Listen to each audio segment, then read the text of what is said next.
Motorcycle চালাবেন, যারা motorcycle চালায় ওই যে ভাড়া মারে, আমাদের এখানে ওভার বলি, ওরা এখানে ইনকাম দিয়ে জীবিকা নির্বাহ করে।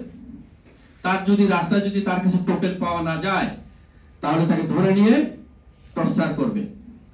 বা ওই যে ধরে নিয়ে গেছে সেখানে কিন্তু পুলিশ সেনাবাহিনী কিন্তু দেখছে, তার হাতে টোকেন আছে, শান্তি বাহিনীর হাতে লেখার টোকেন, সেনাবাহিনী কিন্তু দেখতেছে। আমি কিন্তু একটা কথা বলে ফেলছি, রাষ্ট্রীয় ষড়যন্ত্র।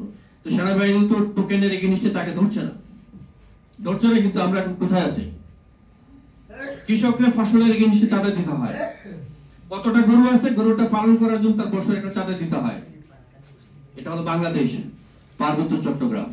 একবার গিয়ে দেখেন, সেখানে দেশ বলতে কিছু নেই সেখানে। এই চুক্তি এখনকার সময় আছে, সংশোধন নয়। এই চুক্তি কোনো চুক্তি না, এটা দেশ বিক্রির চুক্তি। আমরা এখন আজকে থেকে বলছি এই চুক্তির দরকার নেই, এটা বাতিল হয়ে যায়। এই চুক্তি বাতিল না হলে পার্বত্য চট্টগ্রাম বাংলাদেশের অংশ থাকবে না। সাংবাদিক বন্ধুরা, অনেক আলোচনা হয়েছে, প্রধান অতিথি আছেন।